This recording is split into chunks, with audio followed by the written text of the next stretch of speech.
Hello students, I am CA Harshita Riswani from HR Institute of Studies. Today we will be starting with a new chapter in SS for Standard 10 Student NCERT. The name of the chapter is Federalism. तो students अपन ने अपनी previous session में previous videos में power sharing का concept पढ़ा था और power sharing का concept हमने दो example के through पढ़ा था, बेल्जियम एंड श्रीलंका. ओके तो वो चीज को अगर हम लोग दिमाग में रखेंगे तो फेडरलिज्म होता क्या है वो समझना थोड़ा आसान हो जाएगा. तो पहले मैं बता रही थी फेडरलिज्म होता क्या है. ओके तो बेल्जियम जो था वहां पे उन्होंने एक अच्छा सिस्टम वर्कआउट किया था प्रॉब्लम्स का जो सिविल वॉर नहीं हो उसके लिए कि उन्होंने ना एक सेंट्रल गवर्नमेंट तो बेसिकली वहां पे एक सेंट्रल गवर्नमेंट जो पूरा सेंट्रल अफेयर दिखता है. फिर पता है वहां पे रीजनल गवर्नमेंट का कंसेप्ट था कि हर रीजन की गवर्नमेंट. ठीक है. सो यहाँ पे जो बेल्जियम था उन्होंने एक स्मार्ट मूव लिया, पूरा सेंट्रल गवर्नमेंट के हाथों में पावर्स नहीं देती बल्कि पावर्स को डिस्ट्रीब्यूट कर दिया. तो इसको फेडरलिज्म बोलते. लेकिन श्रीलंका ने ऐसा नहीं किया था. श्रीलंका ने क्या किया, पूरा पावर सेंट्रल के पास था और बाकी के जो लोग थे उनको पावर आई मीन जो स्टेट थे उनको पावर्स नहीं मिले. तो यहाँ पे वो फेडरलिज्म गवर्नमेंट नहीं थी. और तमिल स्पीकिंग जो श्रीलंकन थे वो यही चाहते थे कि हमारे यहाँ पे भी फेडरल गवर्नमेंट आ जाए. फेडरल गवर्नमेंट इन शॉर्ट अगर आप समझो तो ये होता है कि कंट्री में सेंट्रल गवर्नमेंट होता है और स्टेट गवर्नमेंट्स होते हैं, मतलब रीजनल गवर्नमेंट्स होते हैं. ये जो स्टेट गवर्नमेंट है और जो सेंट्रल गवर्नमेंट दोनों इंडिपेंडेंट है. स्टेट गवर्नमेंट सेंट्रल गवर्नमेंट का सबऑर्डिनेट नहीं है. वो उसका सबऑर्डिनेट नहीं कि इसने जो बोला वो उसको सुनना नहीं पड़ेगा, इसका कोई डिसीजन नहीं.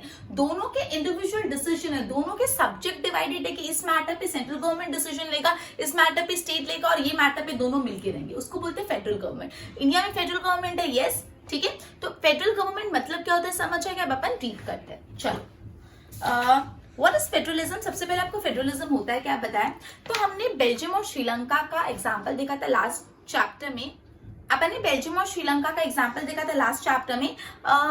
You would recall that one of the key changes made in the constitution of Belgium was to reduce the power of central government and to give the power to regional government. मतलब Belgium ने अपने constitution में सबसे major ये change लाया था कि central government की पावर को कम कर दिया था और पावर्स रीजनल गवर्नमेंट के हाथों में दे दी थी. मतलब जो पावर सिर्फ सेंट्रल गवर्नमेंट के पास थी वो सेंट्रल गवर्नमेंट की पावर थोड़ी कम करके रीजनल गवर्नमेंट को भी पावर दे दी. ये बेल्जियम के कॉन्स्टिट्यूशन में चेंज आएगा.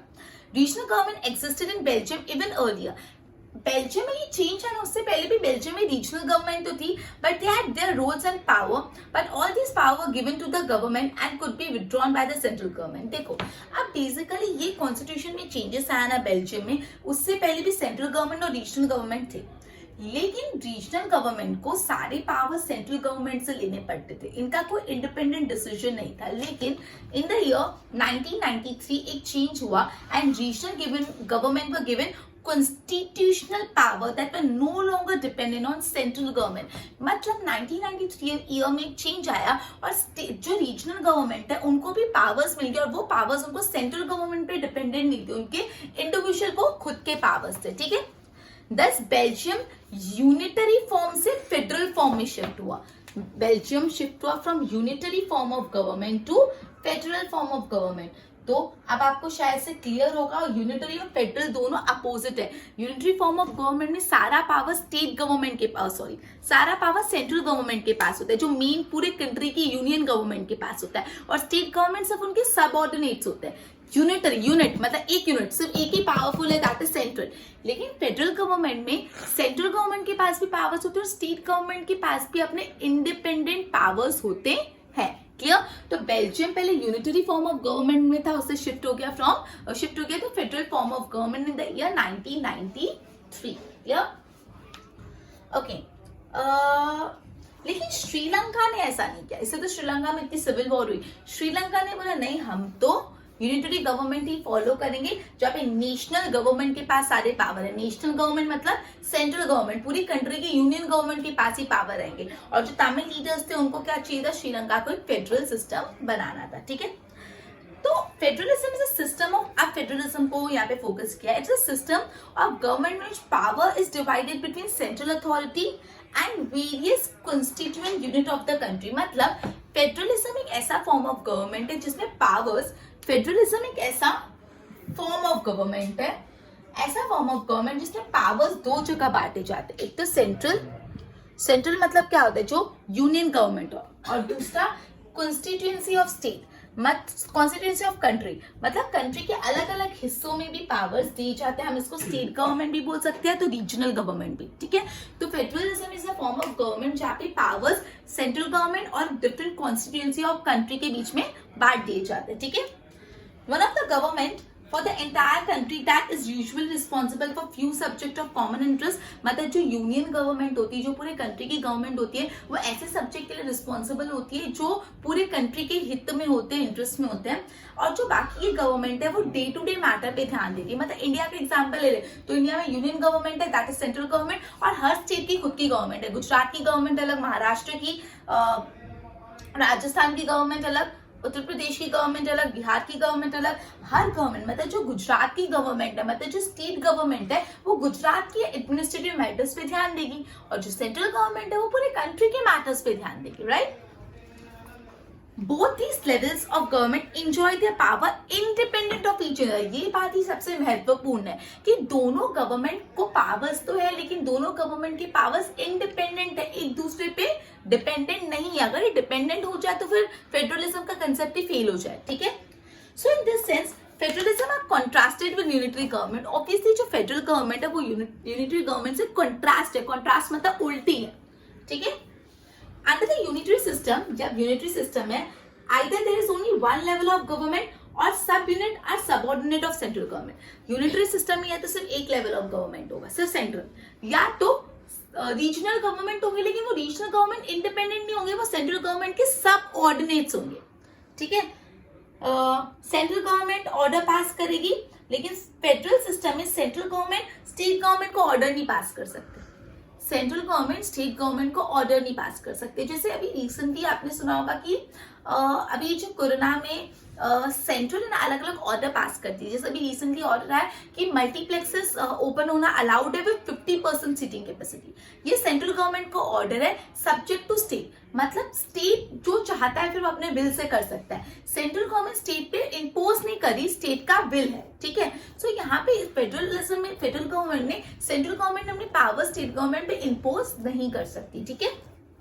चलो, तो हम कुछ फीचर्स ऑफ फेडरलिज्म इस बेसिस पे देखते हैं। 7 फीचर्स ऑफ फेडरलिज्म अपन देखेंगे। So here we are 7 features of federalism. अभी तक आपको फेडरलिज्म क्या होता है वो पता चल गया। तो ये सारे डिस्कशन के बेसिस पे अपन देखेंगे फीचर्स ऑफ फेडरलिज्म।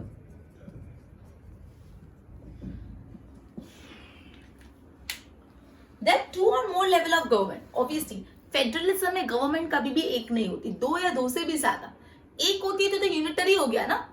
तो फेडरलिज्म में 2 और मोर फॉर्म ऑफ गवर्नमेंट होता है। क्लियर?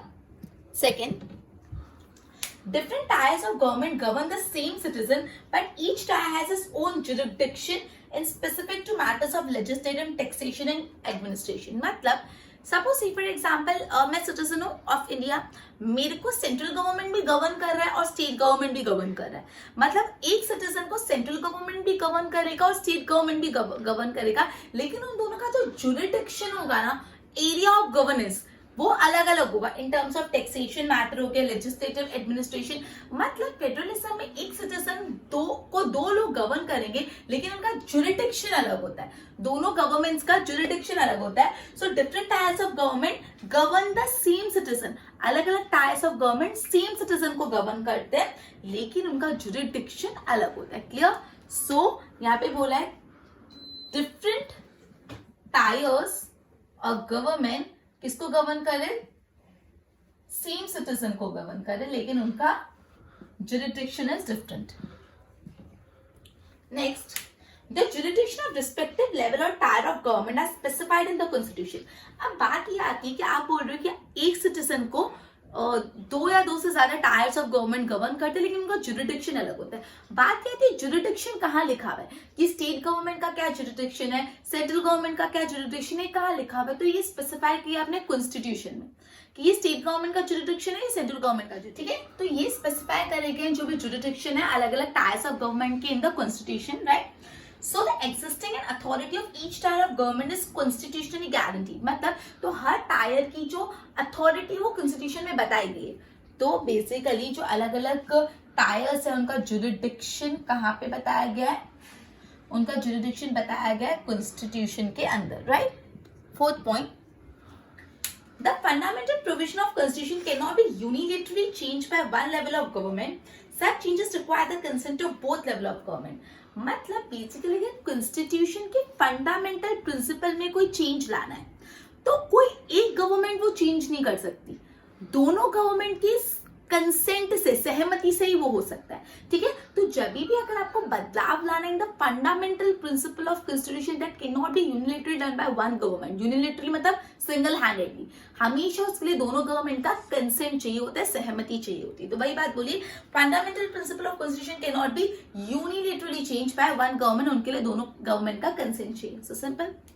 सो क्या बोला, जो फंडामेंटल प्रिंसिपल है ऑफ कॉन्स्टिट्यूशन वो यूनिलेटरली चेंज नहीं होगा, कंसेंट चाहिए, किसका, दोनों गवर्नमेंट का। क्लियर।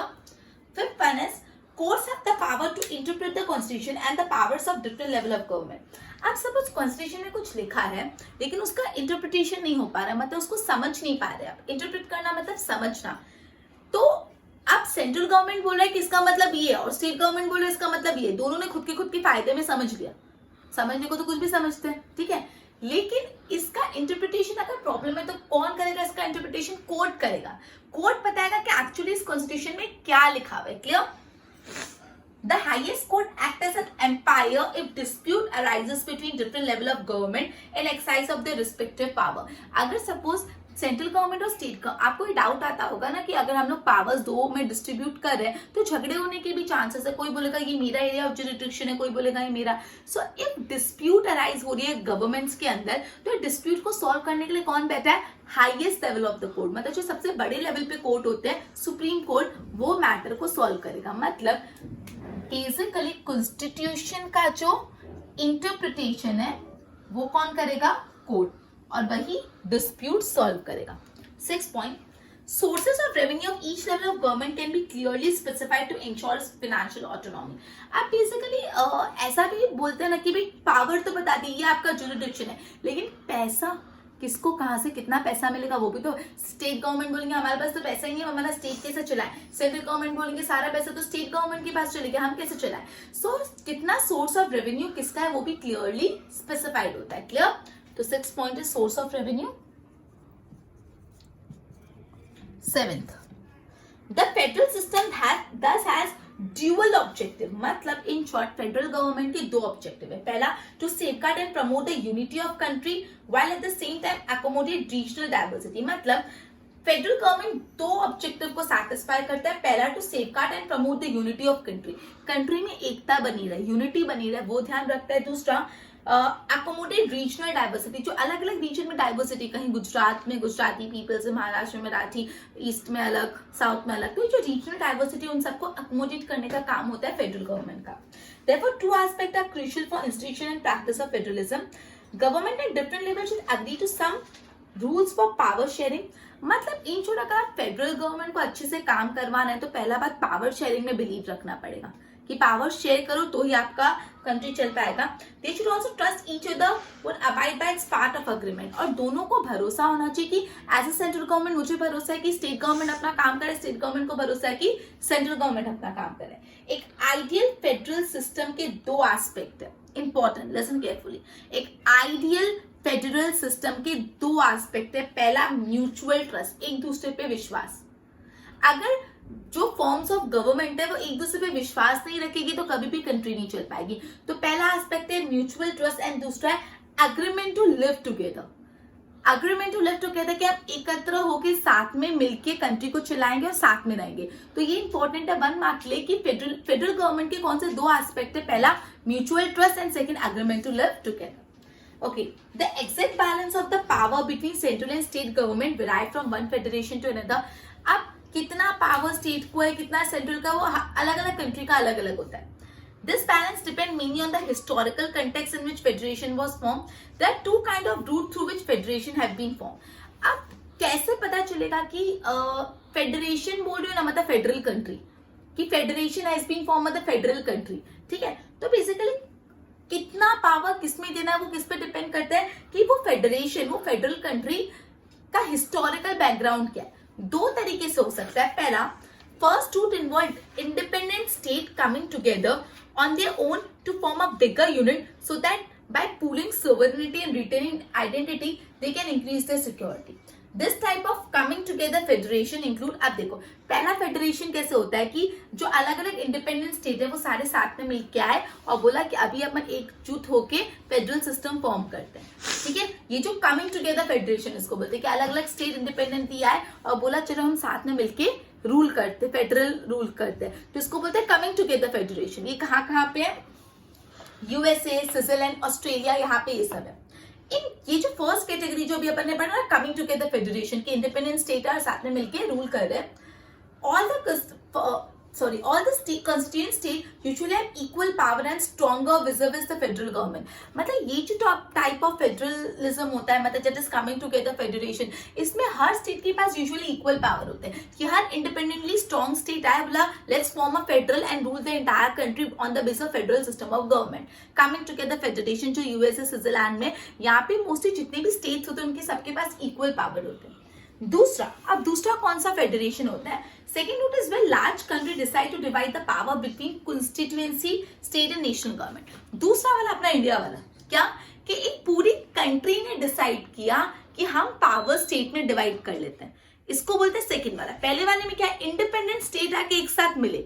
दूसरे वाले में क्या है?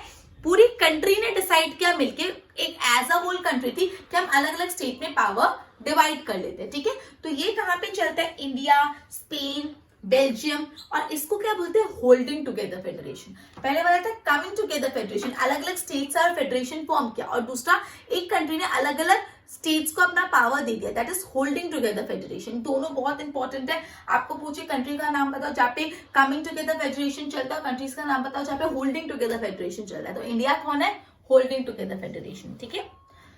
ये जो सेकंड कैटेगरी है, central government tends to be more powerful than state. यहाँ पे सेकंड कैटेगरी में ना सेंट्रल गवर्नमेंट थोड़ी ज्यादा पावरफुल होती है कंपेयर टू स्टेट, ठीक है। मैं नहीं बोल रही कि एकदम यूनिटरी जैसा हो जाता है, बट हाँ कहीं ना कहीं सेंट्रल गवर्नमेंट थोड़ी ज्यादा पावरफुल होती है as compare to state in holding together federation, ठीक है। Very often different constituent unit of federation have unequal power, some units are granted special power, ठीक है। ओके, ये अब मैंने फेडरल सिस्टम के बारे में पढ़ा। सवाल ये आता है कि इंडिया एक फेडरल कंट्री है कि नहीं? We all know India is a federal country, लेकिन क्या क्या इंडिया में फैक्टर्स है, क्या क्या चीजें हैं, क्या क्या फीचर्स है जिससे इंडिया एक फेडरल कंट्री बनती है? So what makes India federal countries? We have earlier seen how small countries like Belgium and Sri Lanka face so many problem in managing diversity। मतलब बेल्जियम और श्रीलंका इतनी छोटी होने के बावजूद भी उनको डाइवर्सिटी के कारण काफी तकलीफ आई। So what about vast country like India with so many region? लेकिन अब इंडिया की तो बात ही क्या करें, इतना बड़ा इंडिया, इतनी डाइवर्सिटी थी, इतने लोग, इतने लैंग्वेज, इतने कल्चर, इतने religion, like so many diversity in one country, ठीक है। Too much, right? What are the power sharing arrangement in our country? तो अब हम ऐसे कंट्री के लिए क्या कर सकते हैं? क्या पावर शेयरिंग अरेंजमेंट है? Let us begin with the constitution। India has emerged as an independent nation after painful and bloody partition। हमको पता है कि इंडिया को इंडिपेंडेंस बहुत ही तकलीफ के बाद मिला। पार्टीशन का process and partition was very painful and bloody. बहुत लोगों की जाने गई, बहुत लोगों को इमोशनल हर्ट हुआ, मेंटल ब्रेकडाउन हुआ, right? Soon after independence, several princely states becoming a part of country। तो जैसे इंडिया को इंडिपेंडेंस मिला तो जो प्रिंसली स्टेट थे, मतलब जो राजा महाराजाओं के स्टेट थे, वो कंट्री में मर्ज हो गए। तो constitution declare India as a union of state. तो कॉन्स्टिट्यूशन ने क्या बोला? इंडिया क्या है? Union of state. इंडिया क्या है? यूनियन ऑफ स्टेट, मतलब सारे स्टेट का मिश्रण।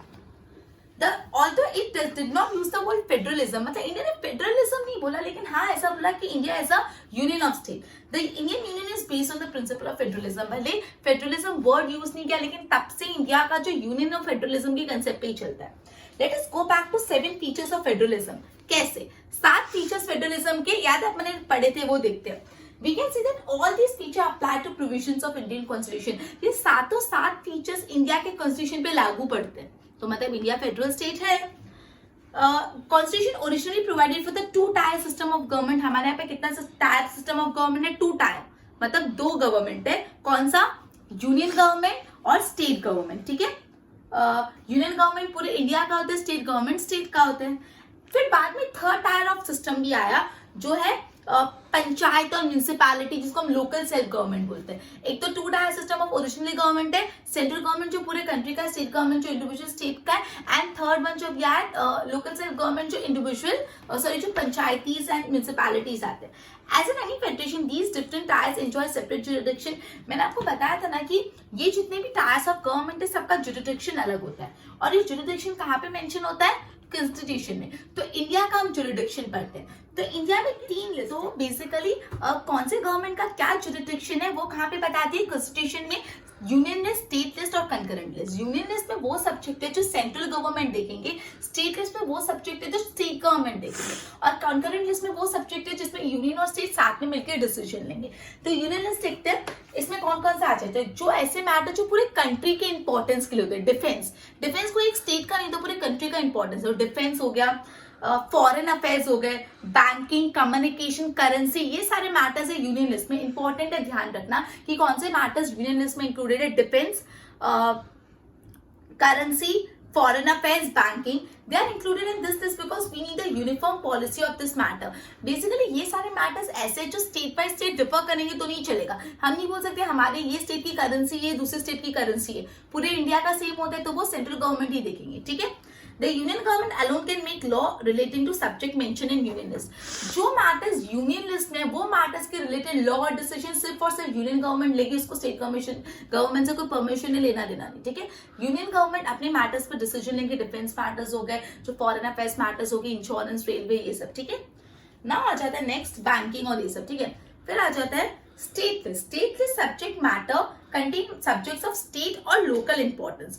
मतलब जो स्टेट इंपॉर्टेंस के मैटर्स होते हैं जैसे ट्रेड, कॉमर्स, एग्रीकल्चर, इरिगेशन, ये सब कि स्टेट का trade, state commerce, the state alone can make matters decision related to state list. State list में जो मैटर्स है उसके लिए डिसीजन सिर्फ और सिर्फ स्टेट गवर्नमेंट लेगी, मतलब खुद का एग्रीकल्चर, फॉरेस्ट्री, इन सब के।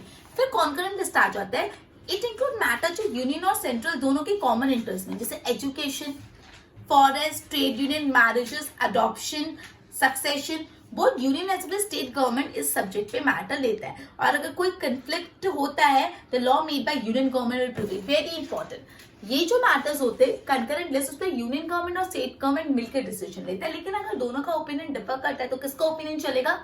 सेंट्रल गवर्नमेंट का। ये दोनों के मैटर्स पे कौन डिसीजन लेता है? यूनियन और स्टेट साथ में मिलकर। लेकिन अगर तो भी डिफरेंस ऑफ ओपिनियन आता है तो सेंट्रल गवर्नमेंट का opinion would prevail, central government का ओपिनियन ही वैलिड कंसिडर किया जाएगा।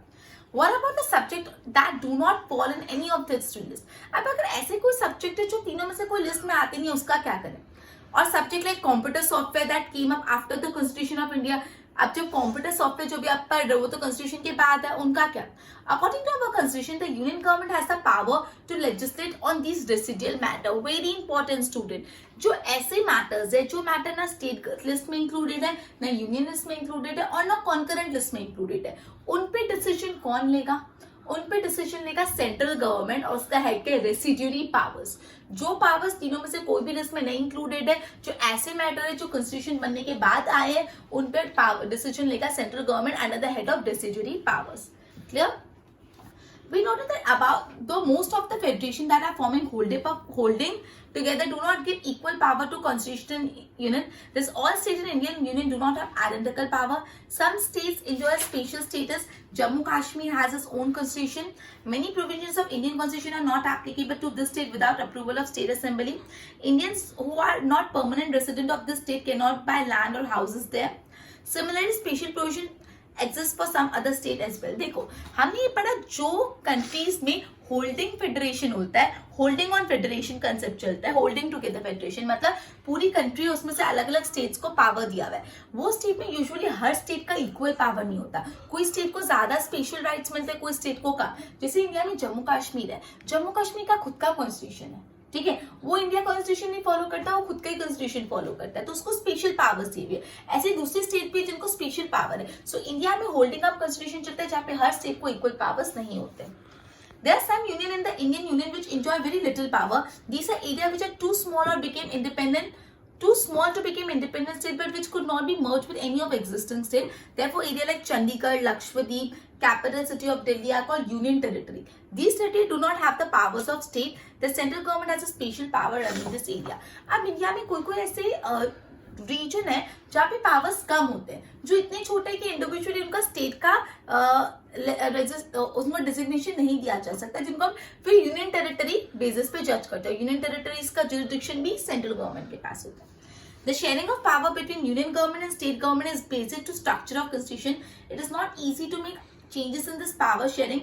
Parliament cannot on its own change this arrangement. Any changes to it has to first pass by both house of parliament with at least 2/3 of majority. ये जो power sharing का agreement है, अगर उसमें change करना है तो दोनों house of the parliament को ये approve करना पड़ेगा, that is लोकसभा और राज्यसभा को with minimum 2/3 majority के साथ. Then it is to be ratified by legislature at least half of the total state. The judiciary plays an important role in overseeing the implementation of constitutional provision. Judiciary मतलब क्या होता है? अपना court का system, ये बहुत important role play करता है कि पावर शेयरिंग अच्छे से हो रहा है कि नहीं. In case of any dispute over division of power, high court और सुप्रीम कोर्ट डिसीजन लेता है. Union government, state government have power to raise resources by levying taxes in order to carry out the responsibility. अब जो union government और state government है वो taxes लेते हैं सिटीजन और अपना काम अपने एक्टिविटीज को फंड करते हैं. और अगर ये पूरे अरेंजमेंट में कोई भी डिस्प्यूट है तो उसका डिसीजन हाई कोर्ट और सुप्रीम कोर्ट लेंगे. ओके, सो ये अपन ने पढ़ा कि इंडिया एक फेडरल कंट्री कैसे, मतलब इंडिया का पूरा पावर शेयरिंग का कंसेप्ट अपन ने पढ़ा. नेक्स्ट टॉपिक है हाउस फेडरलिज्म प्रैक्टिस, जो अपन नेक्स्ट सेशन में कंटिन्यू करेंगे. आज अपन ने फेडरलिज्म क्या होता है वो पढ़ा, 7 फीचर्स ऑफ फेडरलिज्म पढ़ा और ये पढ़ा कि इंडिया एक फेडरल कंट्री कैसे है. आगे हम कंटिन्यू करेंगे how's federalism practice. Till then good bye.